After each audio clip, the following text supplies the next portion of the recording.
അപ്പം ഈശ്വരനും ശുദ്ധബ്രഹ്മവും തമ്മിലുള്ള വ്യത്യാസം എന്താ?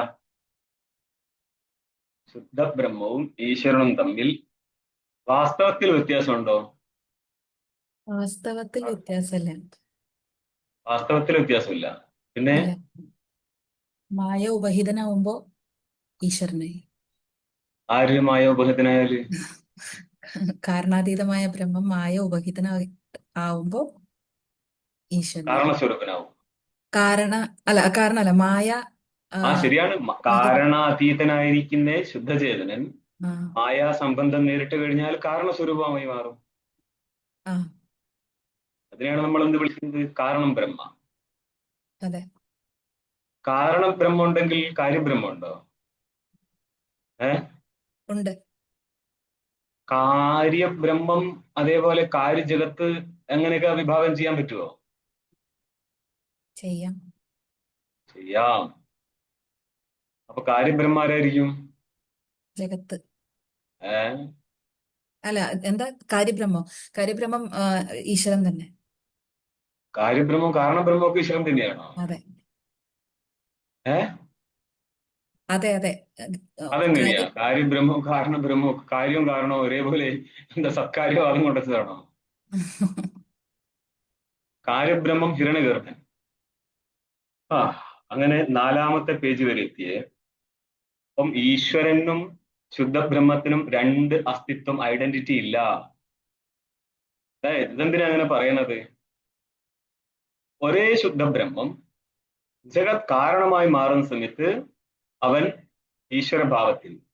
അതെന്താ? ഈശ്വരനിൽ നിന്ന് തന്നെയാണോ നിങ്ങളുടെ ജഗത് സൃഷ്ടി? ശുദ്ധബ്രഹ്മത്തിൽ നിന്ന് ജഗത് സൃഷ്ടി പറഞ്ഞ കുഴപ്പമുണ്ടോ? കുഴപ്പമൊന്നുമില്ല. അത് വേറെ പ്രക്രിയയുണ്ട്. ഓക്കെ, പ്രക്രിയ പലതുണ്ട്. അപ്പൊ നിങ്ങൾക്ക് വാസ്തവത്തിൽ ഒരു പ്രക്രിയ പോരെ. ആ അതായത് ജീവന്റെ രുചിക്കനുസരിച്ച്, ബുദ്ധി സാമർത്ഥ്യത്തിന്റെ ഭേദത്തിനനുസരിച്ച് വേദം, ശ്രുതി ഓരോരോ മാർഗത്തെ അവലംബിച്ചിട്ടാണ് അധിഷ്ഠാന വസ്തുവിനെ പറഞ്ഞ് മനസ്സിലാക്കിപ്പിക്കുന്നത്. യയാ യയാ ഭവേ പുംസാം വ്യുത്പത്തി പ്രത്യേകാത്മനി സാ സൈവ പ്രക്രിയാജ്ഞേയ സാധ്വി സാച അനവസ്ഥിത എന്ന് പറയും. യയാ യയാ ഏതൊരു പ്രക്രിയയിലൂടെയാണോ, വ്യുത്പത്തി എന്ന് പറഞ്ഞാല് ബുദ്ധി ജ്ഞാനം, പ്രത്യേകാത്മനി ഇവിടുത്തെ സപ്തമെന്തം വിഷയം എന്ന അർത്ഥത്തിലാണ്.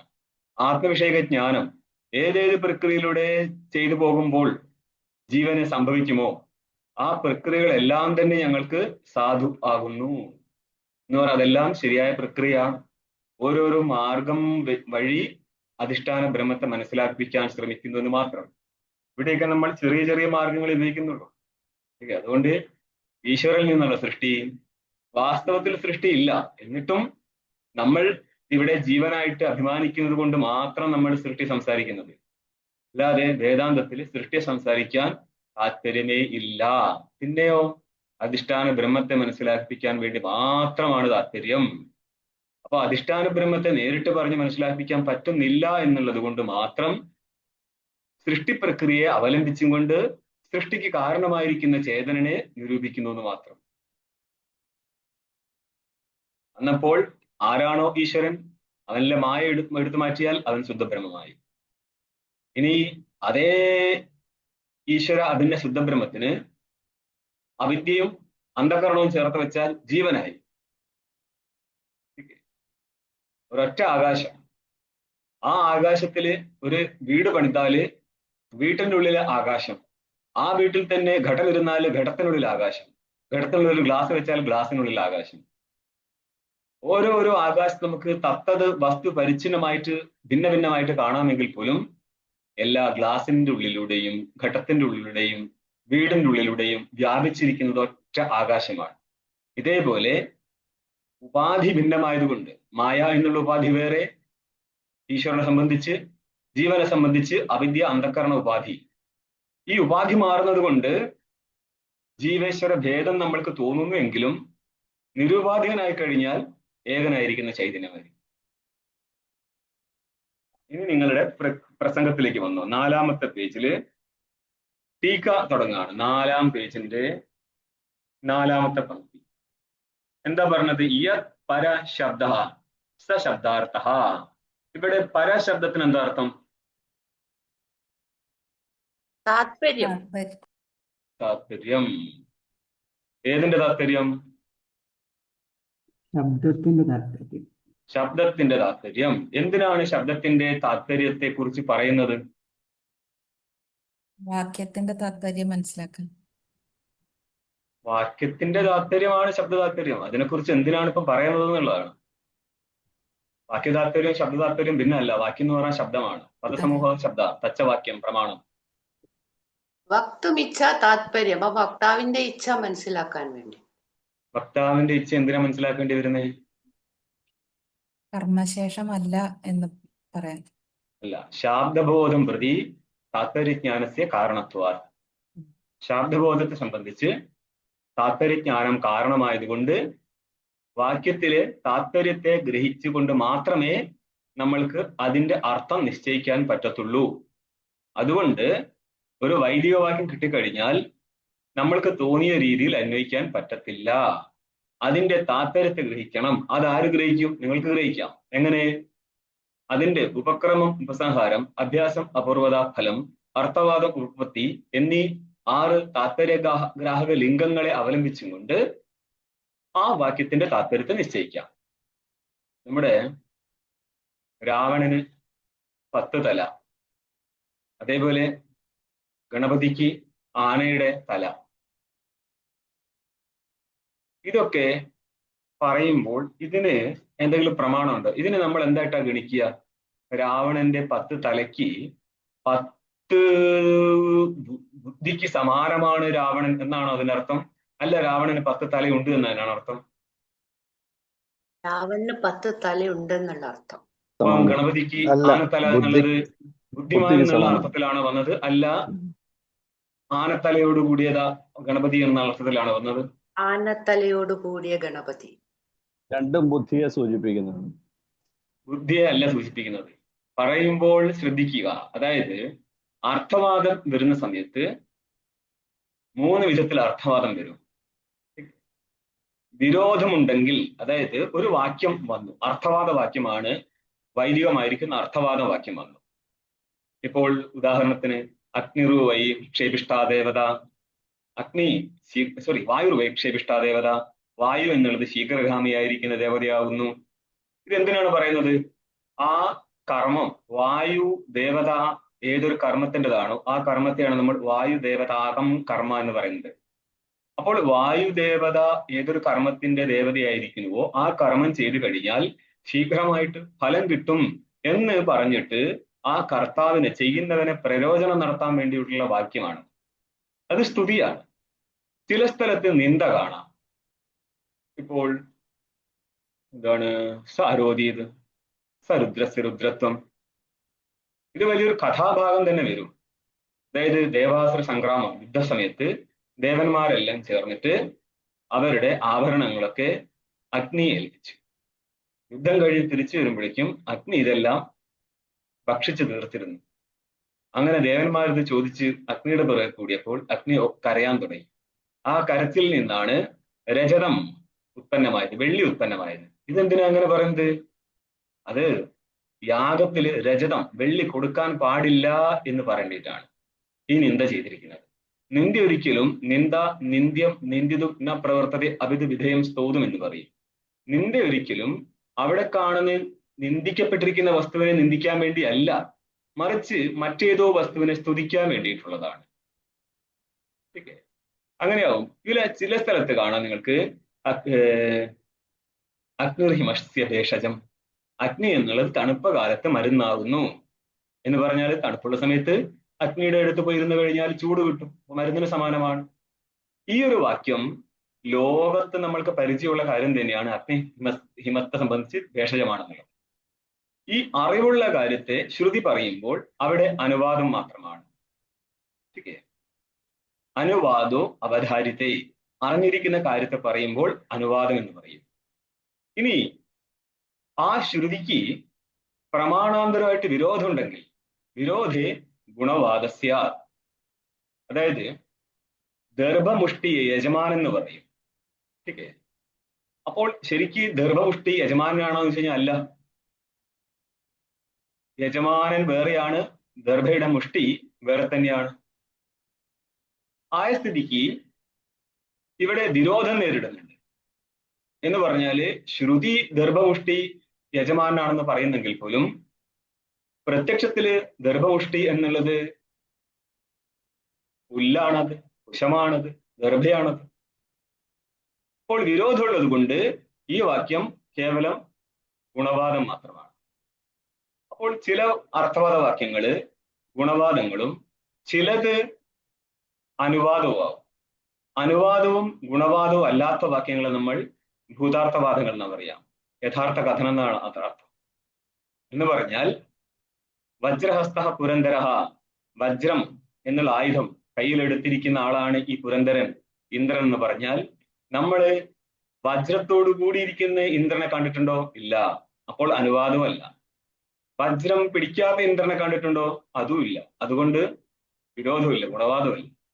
ഗുണവാദമല്ല, അനുവാദവും അല്ലെങ്കിൽ പിന്നെ ആ വാക്യത്തിൽ നമ്മൾ ഭൂതാർത്ഥവാദം എന്നാ പറയാം, യഥാർത്ഥ കഥ. ഇതിന് സമാനമാണ് എന്തൊക്കെ? ഗണേശന്റെ ആനത്തലയും രാവണന്റെ 10 തലയൊക്കെ ഇതിന് സമാനമായിട്ട് തരിക. നമുക്ക് അതിനെ ഖണ്ഡനം നടത്താൻ അവകാശമില്ല. ടീക്കേ?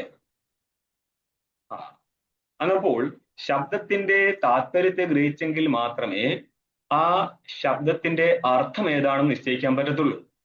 ഇവിടെ ഇപ്പോൾ വക്താവിന്റെ ഇച്ഛയെ ഗ്രഹിക്കാൻ പറ്റത്തില്ല. കാരണം അനാദിയായിരിക്കുന്ന വേദത്തിന് ഒരു വക്താവില്ല. പിന്നെ നിങ്ങൾ എന്താണ് താത്പര്യം എന്ന് പറയുന്നത്? ആ വാക്യം പറയാൻ ഉദ്ദേശിക്കുന്ന കാര്യത്തെയാണ് നമ്മൾ താത്പര്യം എന്ന് പറയുന്നത്. അതെങ്ങനെ കണ്ടെത്താൻ പറ്റും?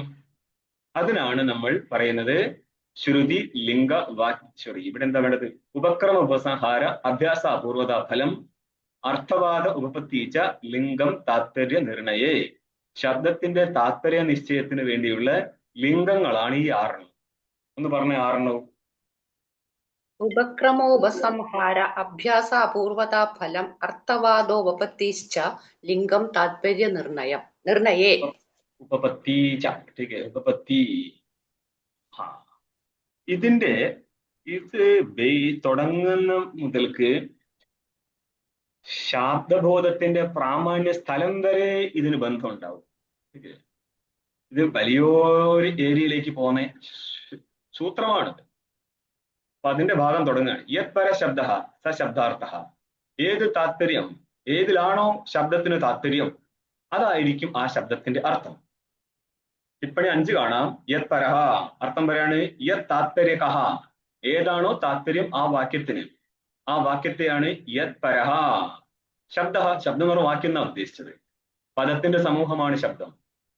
പദത്തിൽ നിന്ന് പദാർത്ഥബോധം ഉണ്ടാവും. പദാർത്ഥബോധം എന്നുള്ളത് സ്മൃതിയാണ്. ആ പദാർത്ഥങ്ങളെ അന്വയിക്കുന്നതിനാണ് വാക്യാർത്ഥം എന്ന് പറയുന്നത്. ആ പദാർത്ഥങ്ങളുടെ അന്വയബോധത്തെ വാക്യാർത്ഥബോധം അഥവാ ശാബ്ദബോധം എന്ന് പറയും.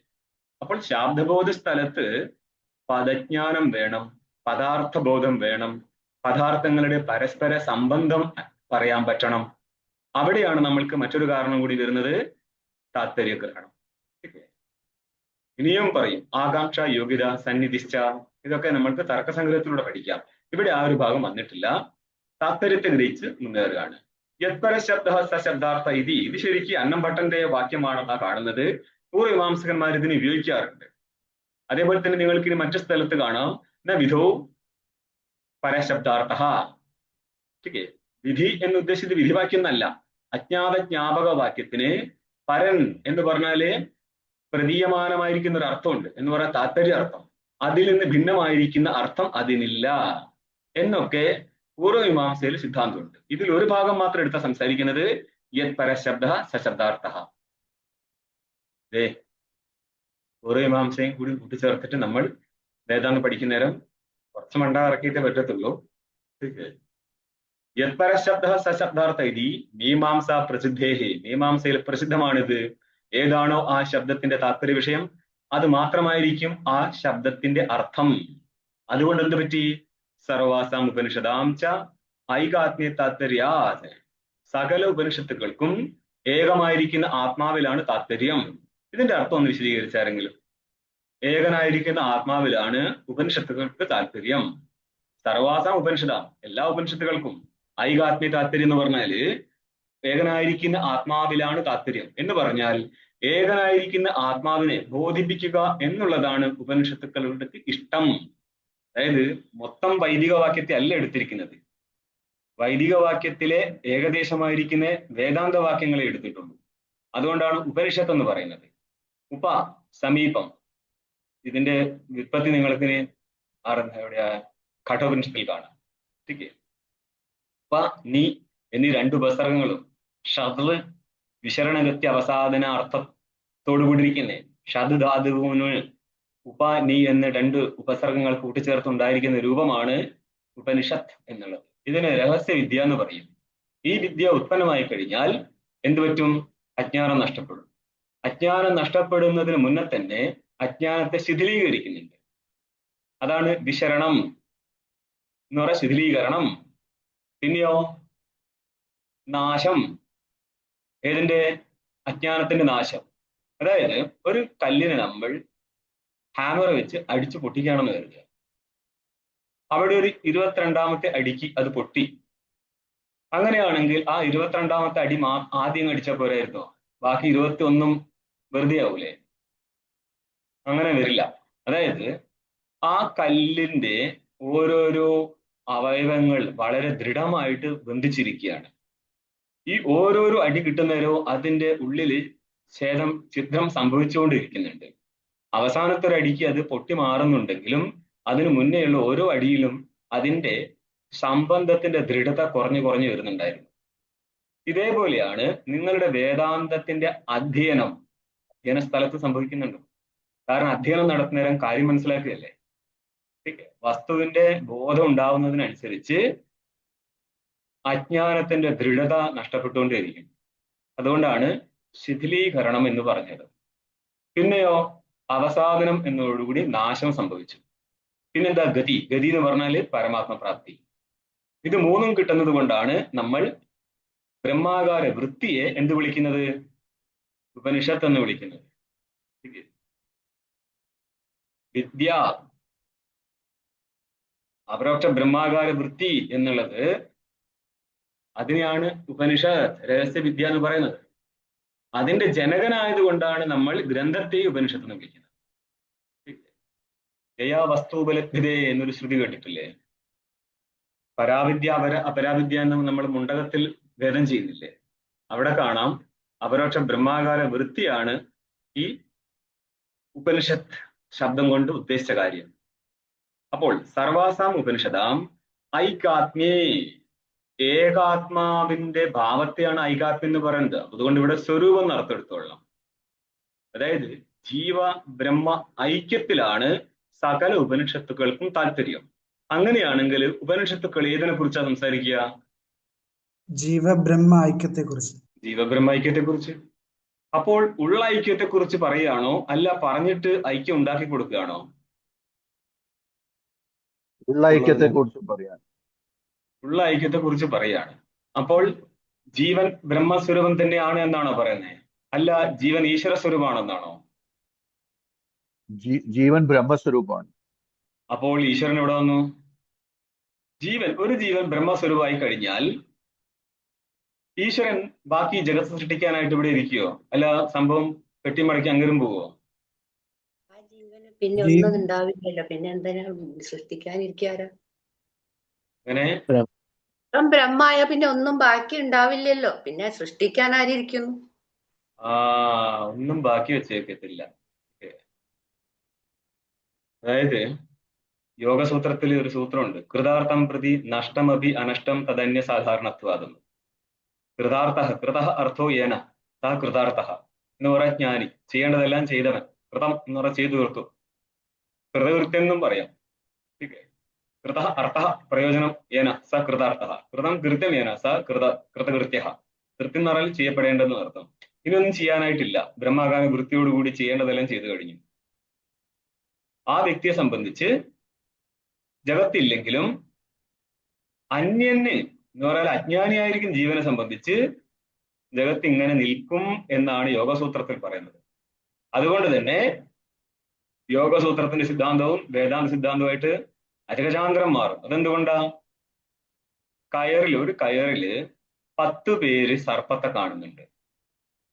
10 പേര് ഒരു സർപ്പത്തെയാണോ കാണുന്നത്, 10 സർപ്പത്തെയാണോ കാണുന്നത്?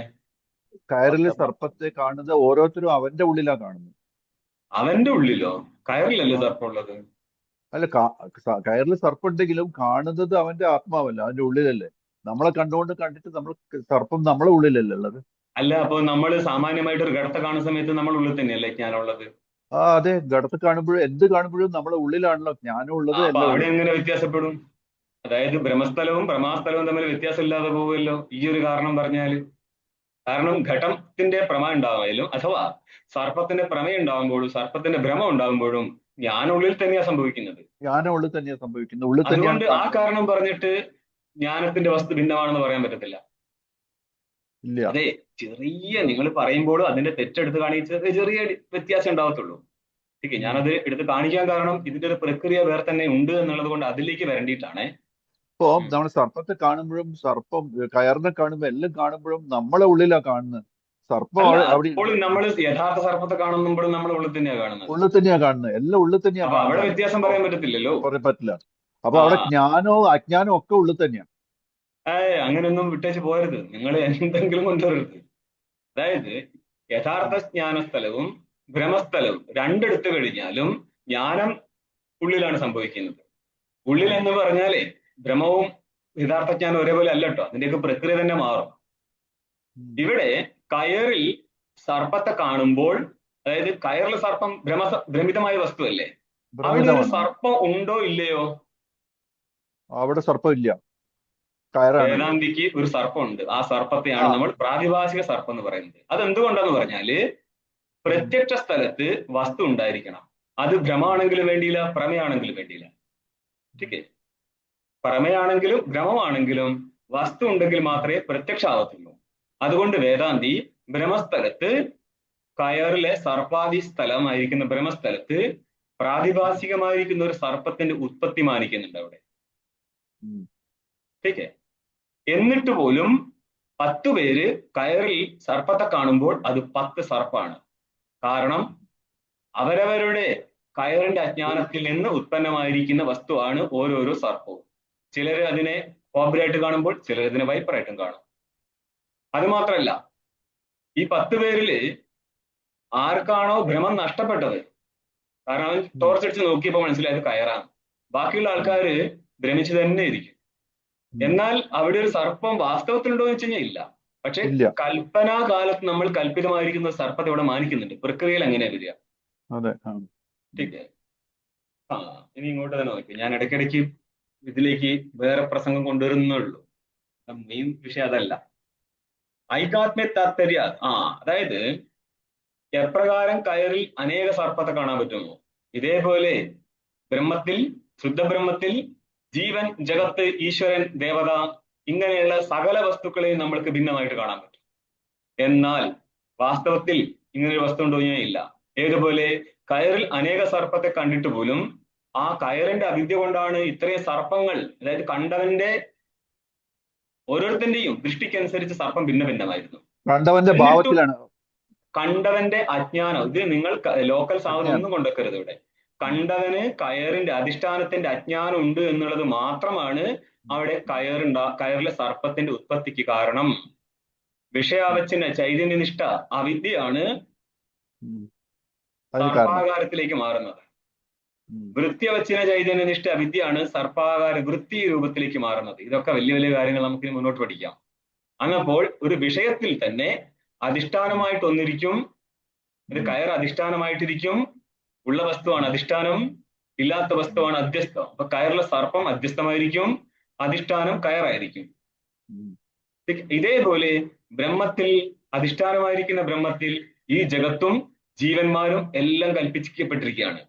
ആ കൽപ്പിക്കപ്പെട്ട ഇടത്താണ് വൈദിക ശബ്ദം പറയുന്നത്, നിങ്ങൾ 10 സർപ്പത്തെ കണ്ടപ്പോൾ പോലും സർപ്പമില്ല, കയറേ ഉള്ളൂ. ഇതേപോലെ ഇവിടെ കാണുന്ന ജഗത്ത് ഒന്നുമേ ഇല്ല, അധിഷ്ഠാന സ്വരൂപമായിരിക്കുന്ന ബ്രഹ്മമേ ഉള്ളൂ, അത് നീയാകുന്നു. ठीक നിങ്ങൾ ചാന്തോക്യത്തിലെത്തിയാൽ മനസ്സിലാകാം. സ ആത്മാ തമസി ശേഖത്തോ ഏതോ എന്ന് പറയാം. തത് തമസി ശേതകേതോ. ठीक ഓരോരോ 9 പര്യായത്തിലൂടെ പറഞ്ഞു വരികയാണത്. സ ആത്മാ തത്സത്യം, അത് ആത്മാവാകുന്നു, അത് സത്യമാകുന്നു. തത്വമസി ശ്വേതകേതു, അത് നീയാകുന്നു ശ്വേതകേതു. അന്നപ്പോൾ ജഗത്തിനെ നിഷേധിച്ചും കൊണ്ട് ജഗത്തിന്റെ അധിഷ്ഠാനത്തെ പറയും. ആ അധിഷ്ഠാനം നിന്നിൽ നിന്ന് ഭിന്നമല്ല എന്നുള്ളത് കൊണ്ട് നീയായിരിക്കുന്ന ഒരു അധിഷ്ഠാനം മാത്രമേ നിലനിൽക്കുന്നുള്ളൂ. ഈ ഒരു ഐക്യത്തെയാണ് ശ്രുതി പറയുക. ഏകനായിരിക്കുന്ന ആത്മാവിനെ ബോധിപ്പിക്കുക ചെയ്യുക. അധിഷ്ഠാനമായിരിക്കുന്ന ഏതൊരു ചൈതന്യം ഉണ്ടോ അത് നീ തന്നെയാണ്. നിന്നിലാണ് ഈ ജഗത്ത് മൊത്തം കൽപ്പിച്ചത്. നിന്റെ അജ്ഞാനം കൊണ്ട് നിന്നിൽ കൽപ്പിച്ച ജഗത്തിനെ നീ കണ്ടുകൊണ്ടിരിക്കുകയാണ്. അതുകൊണ്ട് അധിഷ്ഠാനത്തെ മനസ്സിലാക്കിയാൽ നിനക്ക് ഈ കാണൽ നിർത്താം. അതുകൊണ്ട് എന്ത് പറ്റി? ഐകാത്മേ, ഏകനായിരിക്കുന്ന ആത്മാവിന്റെ സ്വരൂപത്തിൽ സകല ഉപനിഷത്തുക്കൾക്കും താല്പര്യമുള്ളതിനാൽ, താല്പര്യ ദർശനാത്, താല്പര്യം കാണുന്നതിനാൽ എന്ന് പറഞ്ഞാല് വൈദിക വാക്യങ്ങൾ നമ്മൾ നിരൂപണം ചെയ്താൽ മനസ്സിലാക്കാൻ പറ്റും. ഈ വാക്യങ്ങളുടെ താല്പര്യം ഏകനായിരിക്കുന്ന ആത്മാവിനെ ബോധിപ്പിക്കുക എന്നുള്ളതിലാകുന്നു. ആയതുകൊണ്ട് എന്താണ്? ന ജപ ഉപയോഗിത്വം ഉപനിഷദാം ശക്യം വക്തും. ആയതുകൊണ്ട് ഉപനിഷത്തുക്കളുടെ ഉപയോഗം ജപത്തിന് വേണ്ടിയാണ് എന്ന് പറയരുത്. ഇന്നലെ നമ്മൾ എന്താ തുടങ്ങിയത് പ്രസംഗം? 3-ാം പങ്ക്തിയില് ഞാൻ ഉപനിഷദാം ജപ ഉപയോഗിത്വാതെന്ന പൂർവപക്ഷി ആക്ഷേപം ചെയ്തത്. ഇതിനെയാണ് ഇപ്പോൾ ഖണ്ഡിച്ചിരിക്കുന്നത്. ഉപനിഷത്തുക്കൾ കേവലം ജപിക്കാനുള്ളതല്ല, മറിച്ച് അധിഷ്ഠാന ബ്രഹ്മ വിഷയക ജ്ഞാനത്തെ ഉത്പാദിപ്പിക്കാനുള്ളതാണ്. ആ ജ്ഞാനത്തിന്റെ ഫലമാണ് അജ്ഞാനനാശം. അജ്ഞാനം നഷ്ടപ്പെട്ടതോടുകൂടി അജ്ഞാന കാര്യമായിരിക്കുന്ന ജഗത്ത് നഷ്ടപ്പെട്ടു കിട്ടും. ഇതാണ് ഇതിന്റെ ഫലം. അതുകൊണ്ട് ഫലം ഉള്ളതിനാൽ നമ്മൾക്ക് അധ്യയനം ചെയ്തേ പറ്റത്തുള്ളൂ, ഇതിനെ ജപിച്ച് തീർക്കേണ്ടതല്ല.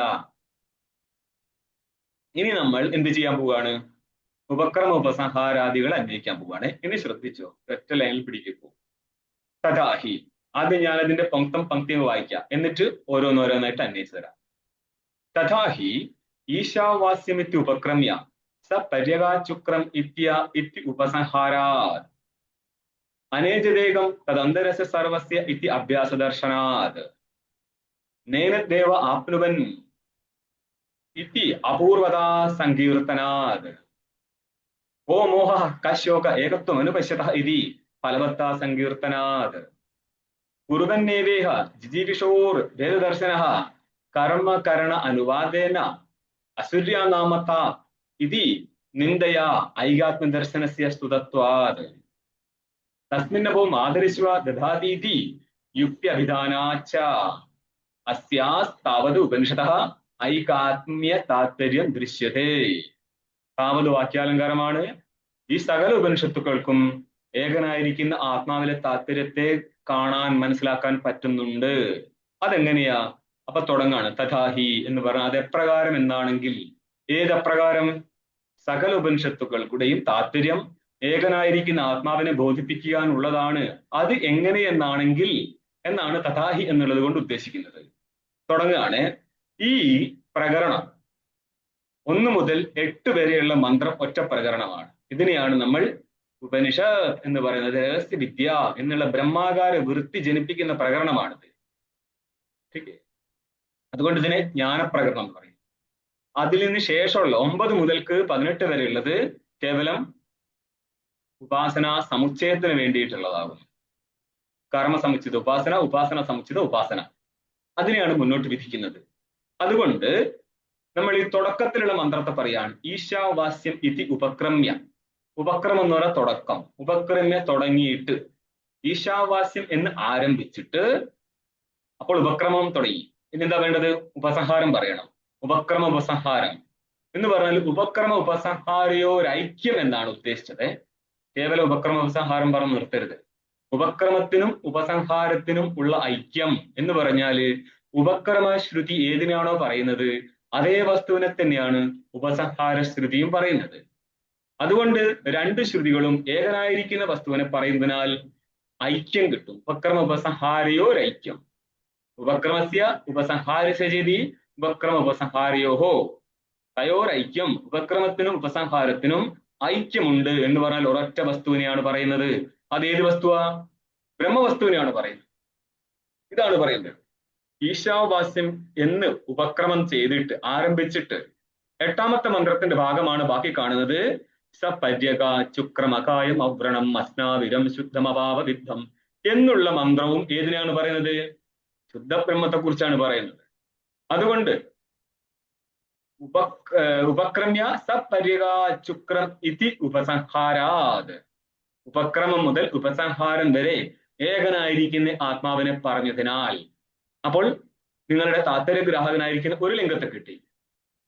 ഇതുകൊണ്ട് ഈ പ്രകരണം ഏതിനെ കുറിച്ചായിരിക്കും പറയാ? അദ്വിതീയ ബ്രഹ്മത്തെ കുറിച്ചായിരിക്കും പറയാ.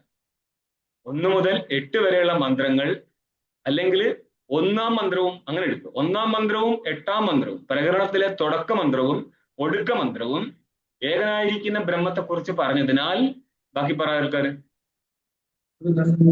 ഉപക്രമ ഉപസംഹാരങ്ങൾ ഒന്ന് തന്നെയാണ്. ഏകമായി മാറി. ഏകമായി മാറിയത് കൊണ്ട് എന്ത് കിട്ടി? ഏകമായ ബ്രഹ്മത്തിനെ പറ്റിയാണ് പറയുന്നത്.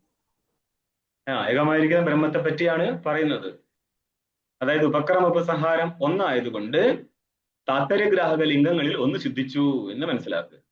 ഓക്കെ, താത്പര്യഗ്രാഹക ലിംഗങ്ങളിൽ ഒന്നായിരുന്നു ഉപക്രമ ഉപസംഹാരയോ ഒരു ഐക്യം.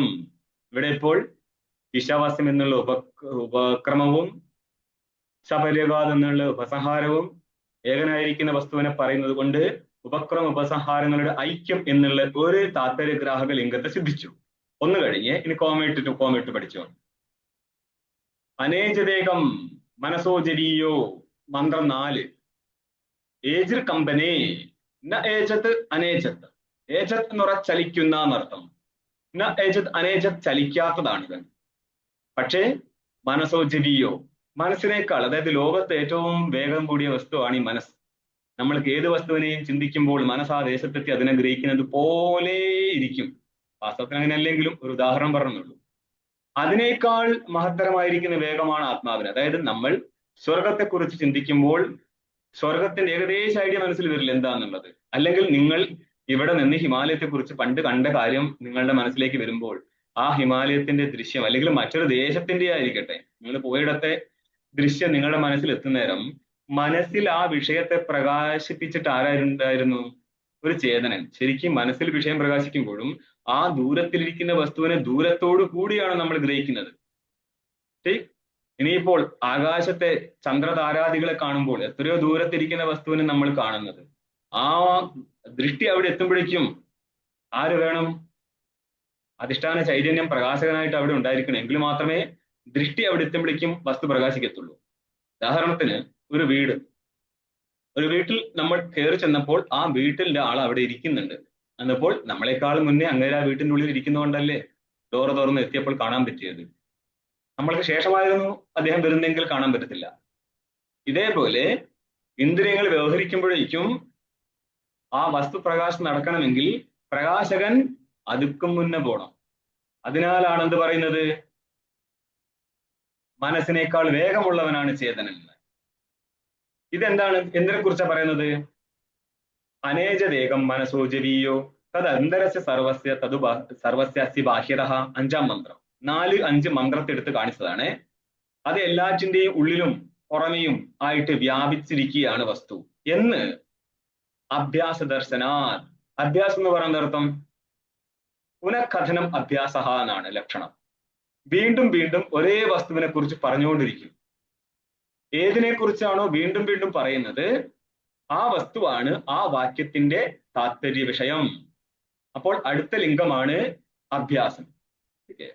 അഭ്യാസം കാണുന്നതിനാൽ എന്ന് പറഞ്ഞാല് അഭ്യാസ രൂപമായിരിക്കുന്ന പുനഃകഥന രൂപ വാക്യപ്രയോഗം കാണുന്നതിനാൽ. അപ്പൊ 2ാമത്തെ ലിംഗമായി. വക്രം ഉപസംഹാരം കഴിഞ്ഞാൽ പിന്നെന്താ ഉള്ളത്? ലിംഗം. വക്രം ഉപസംഹാരം എന്നുള്ള ഒറ്റ ലിംഗമല്ലേ. 2ാമത്തേത് അഭ്യാസം. 3ാമത്തേത് എന്താ? അപൂർവത. അപൂർവത. പൂർവത്തിൽ ഗ്രഹിക്കാൻ പറ്റിയിരുന്നു എങ്കിൽ പൂർവത വന്നിരിക്കും എവിടെ? വസ്തുവില്. പൂർവത്തിൽ ഗ്രഹിക്കുക എന്ന് പറഞ്ഞാൽ വൈദിക വാക്യത്തിന്റെ സഹായമില്ലാതെ നമ്മൾക്ക് അനുമാനത്താലോ അഥവാ പ്രത്യക്ഷത്താലോ ഈ ഏകസ്വരൂപനായിരിക്കുന്ന ആത്മാവിനെ അറിയാനും പറ്റിയിരുന്നു എങ്കിൽ ആത്മാവിൽ എന്തിരിക്കും? പൂർവ്വത്ത് ഇരിക്കും. ഇന്ദ്രിയങ്ങൾ കൊണ്ട് ഇതിനെ ഗ്രഹിക്കാൻ പറ്റത്തില്ല എന്നുള്ളത് കൊണ്ട് കേവലം വൈദിക വാക്യങ്ങൾ മാത്രമാണ് പ്രമാണമായി മാറത്തുള്ളൂ. ഏതിന്? ബ്രഹ്മസ്വരൂപത്തിന്. അതുകൊണ്ട് പറയാണ് ന ഏനദ് ദേവാഹ ആപ്നുവൻ.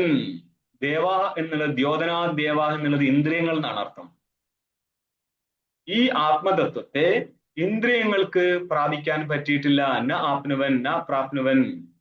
ഇന്ദ്രിയങ്ങൾക്ക് പ്രാപിക്കാൻ പറ്റിയിട്ടില്ല എന്ന് പറഞ്ഞാല് ഇന്ദ്രിയജന്യ ജ്ഞാനത്തിന് വിഷയമായിട്ടില്ല ഈ ആത്മാ.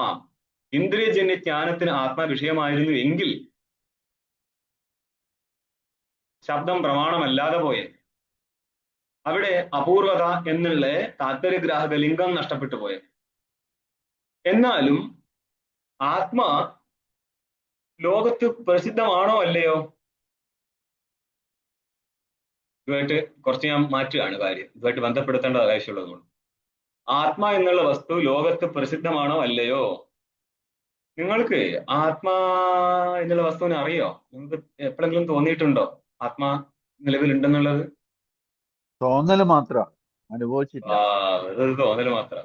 അതെ, ഈ വിഷയത്തെ കുറിച്ച് ചിന്തിച്ചാൽ തന്നെ പ്രക്രിയ തുടങ്ങും. ആത്മാ എന്നുള്ളത് ആരാ? ഞാനാണ്, അഹമാണ്. അഹം എന്നുള്ള ബോധം നിങ്ങൾക്കുണ്ടോ? അഹം എന്നുള്ള ബോധമുണ്ട്, ഞാൻ എന്നുള്ള ബോധം. അഹം അഹം എന്ന് പറയേണ്ട ആവശ്യമൊന്നുമില്ല. പലരും പറയുന്നതേ അഹം അഹം എന്ന് എപ്പോഴും അങ്ങനത്തെ ഒന്നുമില്ല. സാക്ഷി പ്രകാശിക്കുന്നതാണ് അഹംബോധം എന്ന് പറയുന്നത്. ഇത് മനസ്സിലാക്കാൻ നല്ല പാടാണ്. ഒരു പ്രത്യേക ഏരിയയിലാണ്, ഇത് പ്രക്രിയ സൈഡിൽപ്പെട്ടതാണത്. അതായത് സാക്ഷി അവൻ സ്വരൂപത്തിൽ സുഷുപ്തികാലത്തും സ്വപ്നകാലത്തും കത്തി നിന്നിട്ടും തിരിച്ചറിവ് നിങ്ങൾക്കില്ല, എനിക്കും ഇല്ല. പക്ഷേ അവൻ ഗ്രഹിച്ചത് കൊണ്ടാണ് അവൻ നിന്ന് കത്തുന്നവനാണ്. നിന്ന് കത്തുക എന്ന് പറഞ്ഞാൽ അവന്റെ വൃത്തിയാണ് അവിദ്യാവൃത്തി. അവിദ്യാവൃത്തിയും ചേതനനും കൂടി ആയി കഴിഞ്ഞാൽ സാക്ഷിയായി.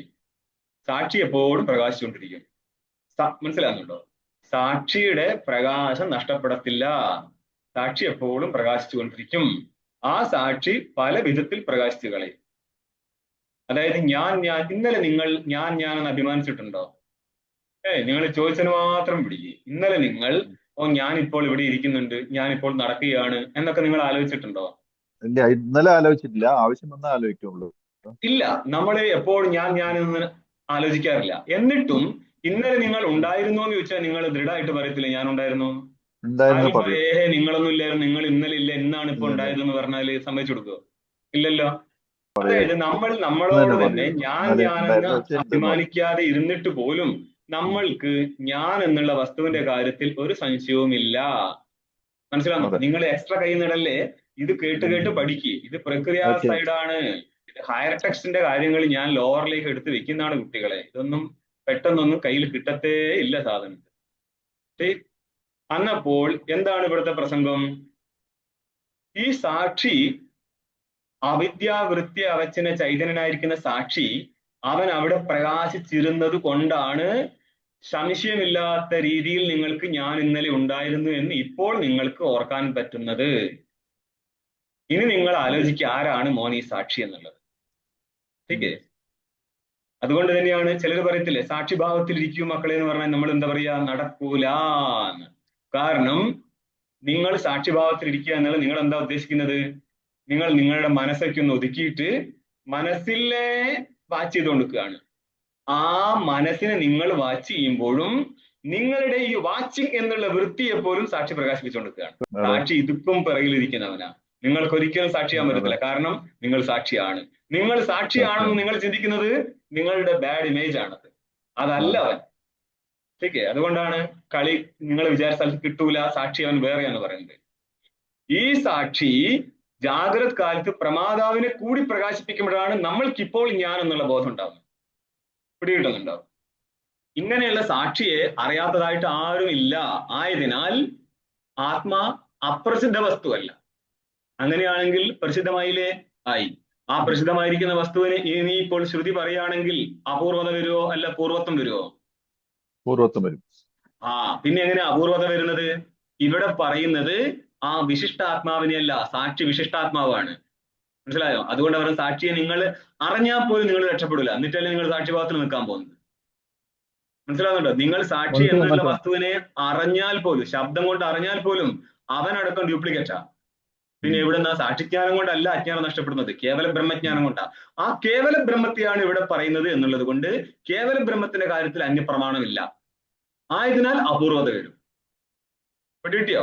ഞാൻ വേറെ അതെ വഴിക്ക് കൊണ്ടുപോകുന്ന ഒരു അവസാനം കൊണ്ട് വയ്ക്കുന്ന സ്ഥലം നിങ്ങൾ കറക്റ്റായിട്ട് മനസ്സിലാക്കിക്കോളൂ, എവിടത്തേക്കാ എത്തിയത് എന്നുള്ളത്.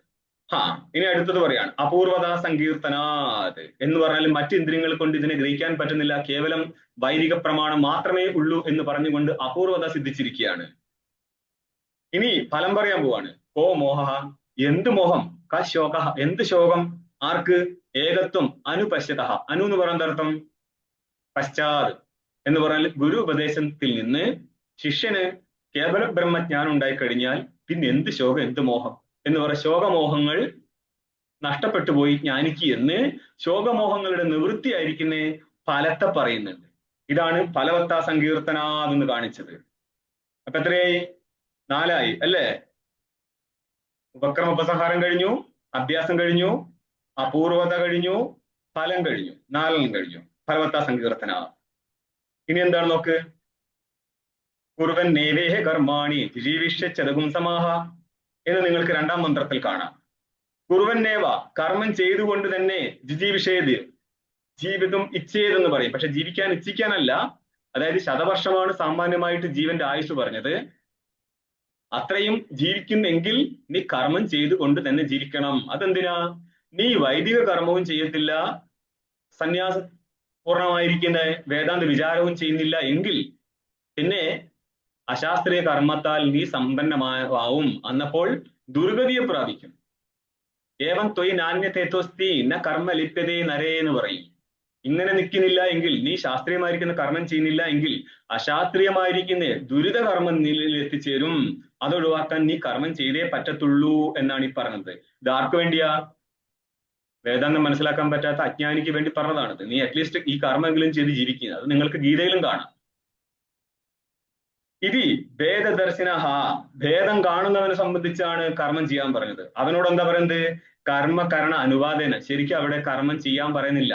കാരണം കർമ്മത്തെ വിധിക്കുന്നുണ്ട് എങ്കിലും കാമിയെ സംബന്ധിച്ച് മാത്രമേ കർമ്മം സമ്പന്നമാവത്തുള്ളൂ. കാമമാണ് കർമ്മം ചെയ്യാൻ കാരണം, അല്ലാതെ വൈദിക വിധിയല്ല. കാമന് എപ്പോഴും എന്താണ് വേദാന്ത വിചാരത്തിൽ താല്പര്യമുള്ളവൻ സ്വർഗകാമനായിക്കൊണ്ട് യാഗത്തിൽ ഇടപെടത്തില്ല. അതെന്തുകൊണ്ടാ? സ്വർഗത്തിൽ കാമനില്ലാത്തത് കൊണ്ട്.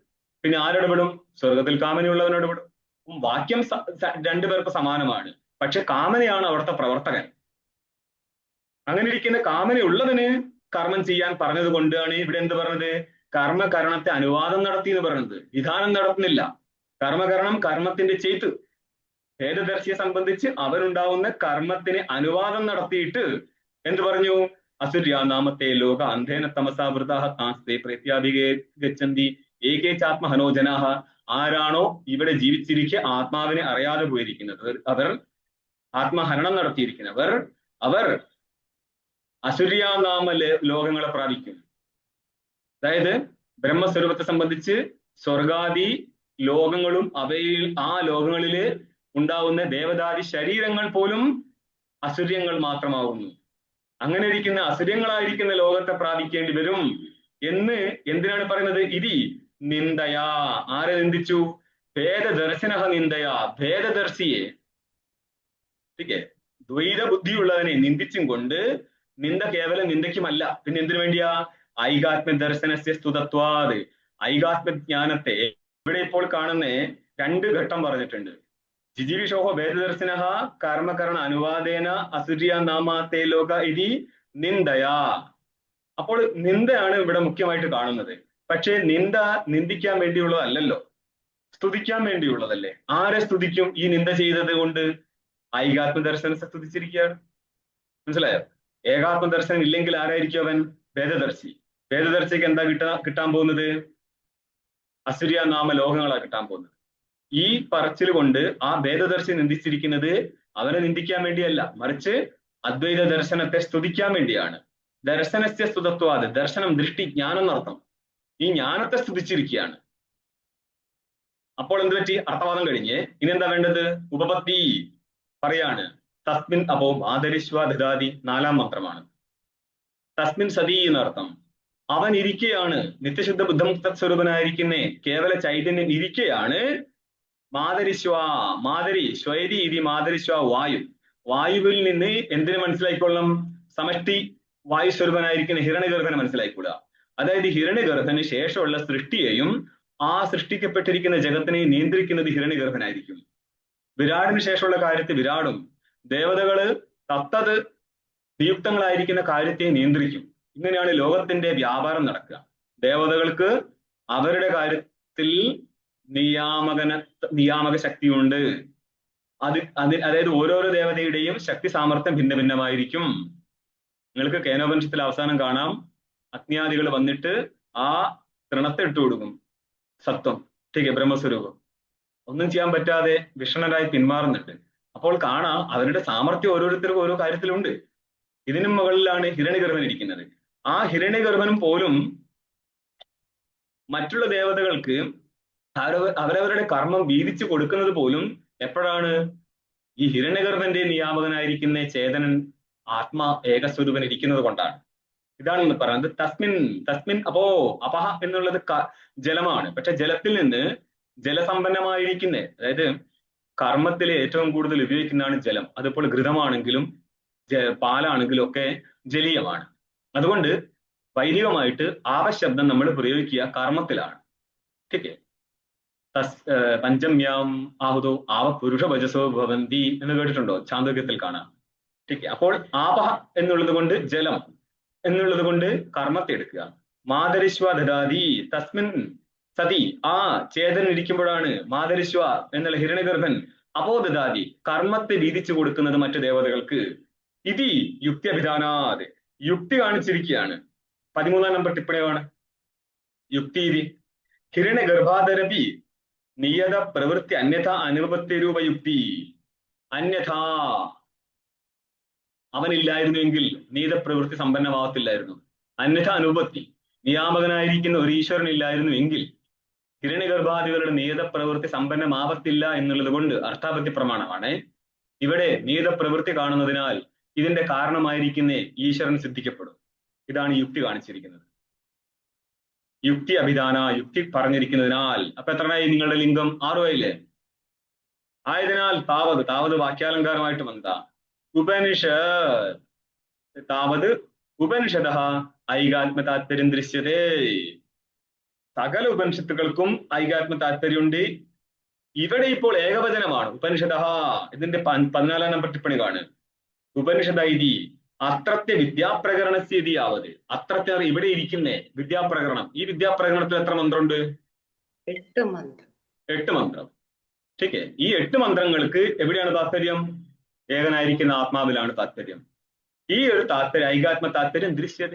നിങ്ങൾക്ക് ഉപക്രമോപസംഹാര അഭ്യാസപൂർവത ഫലം അർത്ഥവാദ ഉപപത്തി എന്നീ ലിംഗങ്ങൾ ഉപയോഗിച്ചിട്ട് ഈ 8 മന്ത്രങ്ങളെ നമ്മൾ നിരൂപണം ചെയ്യുമ്പോൾ ഈ 8 ലിംഗങ്ങളും എല്ലാ സ്ഥലത്തും 8 ലിംഗങ്ങൾ കിട്ടത്തില്ല. ഈശാവാസ്യ സ്ഥലത്ത്, അതായത് ഈശാവാസ്യം മുതൽ സപരിവാദ് എന്ന് വരെയുള്ള മന്ത്രസ്ഥലത്തിലൂടെ നിങ്ങൾക്ക് 8 ലിംഗങ്ങളെയും ഉപയോഗിക്കാൻ പറ്റും എന്നുള്ളതാണ്. ठीक ഈ 8 ലിംഗങ്ങളിലൂടെ ഈ വാക്യത്തിന്റെ താല്പര്യം ഏകനായിരിക്കുന്ന പരമാത്മാവിനെ ബോധിപ്പിക്കുക എന്നുള്ളതാകുന്നു. ആയതിനാൽ എന്തല്ല? നോക്കട്ടെ, ബോധമുണ്ടോ? ആയതിനാൽ എന്തല്ല? കർമ്മത്തിന്റെ ശേഷത്തെ കുറിച്ച് പറയുക എന്നുള്ളതല്ല. അല്ല. അതുകൊണ്ട് എന്തല്ല?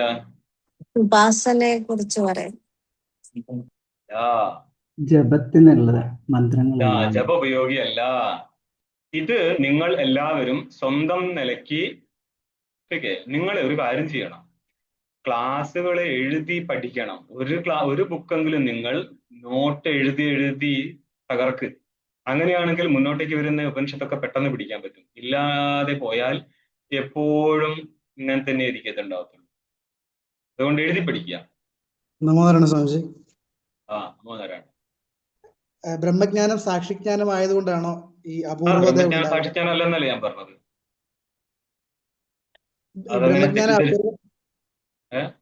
അപൂർവതയാണോ ബ്രഹ്മജ്ഞാനം? അപൂർവതയൊക്കെ ആയിട്ട് എന്തിനാ അവിടെ കൊണ്ടുവച്ച് കെട്ടുന്നത്? അപൂർവത എന്ന് പറഞ്ഞാൽ പൂർവ്വത്തിൽ അതിന്റെ ജ്ഞാനം ഇല്ലാതെ വരുമ്പോഴാണ് അപൂർവമായി മാറുന്നത് ആ ജ്ഞാനം. അന്നപ്പോൾ ജ്ഞാനത്തിലിരിക്കും അപൂർവത. പൂർവ്വത്തിൽ മറ്റൊരു പ്രമാണത്താലും അറിയപ്പെട്ടിട്ടില്ല. അറിയപ്പെട്ടിരുന്നു എങ്കിൽ വസ്തു പൂർവമായി പോയേനെ. വസ്തുവിൽ വെച്ചോ അപൂർവത. വസ്തു പൂർവ്വത്തിൽ അറിയപ്പെടാത്തത് കൊണ്ട് വസ്തുവിലിരിക്കും അപൂർവത. എന്ന് പറഞ്ഞാൽ ഈ വാക്യത്തിലൂടെ അറിയപ്പെടുന്ന വസ്തു മറ്റൊരു വാക്യത്താലും ഗ്രഹിക്കപ്പെട്ടിട്ടില്ല. ഇനിയും ഇതിൽ കുറെ കാര്യങ്ങൾ പറയാനുണ്ട്, അത് നിങ്ങൾക്ക് ടഫ് ആവുന്നുള്ളത് കൊണ്ട് ഞാൻ ഒഴിവാക്കി വിട്ടത്. അതായത് ഉപക്രമ ഉപസംഹാരം, അഭ്യാസം, അർത്ഥവാദം, ഇത് മൂന്നും ശബ്ദനിഷ്ഠവും, അതേപോലെ ഉപക്രമ ഉപസംഹാര അഭ്യാസ അപൂർവത, ഫലം നിങ്ങളുടെ പ്രയോജനവത്വം, പിന്നെന്താ ഉപപത്തി, മൂന്നെണ്ണമാണല്ലോ. ഉപക്രമ ഉപസംഹാര അഭ്യാസ അപൂർവത. അപൂർവത, ഫലം, ഉപപത്തി, ഇത് മൂന്നും പ്രാമാണ്യ ശരീരനിഷ്ഠമാണ്. ഇത് പ്രാമാണ്യം എന്താന്ന് ചോദിച്ചു കഴിഞ്ഞാൽ അത് വേറെ സെഗ്മെന്റ് ആണ്. ഏറ്റവും ടഫുള്ള സാധനമാണ് പ്രാമാണ്യ നിരൂപണം.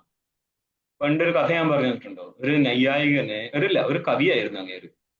കവി ന്യായം പഠിക്കാൻ പോയി. ന്യായം പഠിച്ച് അവസാനം അങ്ങേര് ഒരു കവിത എഴുതുന്നതാണ്. ഉപാധിഷ്ഠ മഹാവ്യാധി പക്ഷത പ്രാണഘാതിനി നമ പ്രാമാണ്യവാദായ മമ കവിത്വ അപഹാരിണേ. എന്റെ കവിത്വത്തെ നിങ്ങൾ കട്ടെടുത്തു, അത്രയേ നടന്നിട്ടുള്ളൂ. അവസാനം നമസ്കരിക്കുന്ന ഏതിന്റെ പൊക്കത്താണെന്നോ? പ്രാമാണ്യവാദത്തിൽ. നമ പ്രാമാണ്യവാദായ. ഈ പ്രാമാണ്യവാദം നൈയായികനുണ്ട്, വേദാന്തിക്കുണ്ട്. പ്രാമാണ്യം എന്ന് പറഞ്ഞാൽ പ്രമാനിഷ്ഠ പ്രാമാണ്യമാണ്.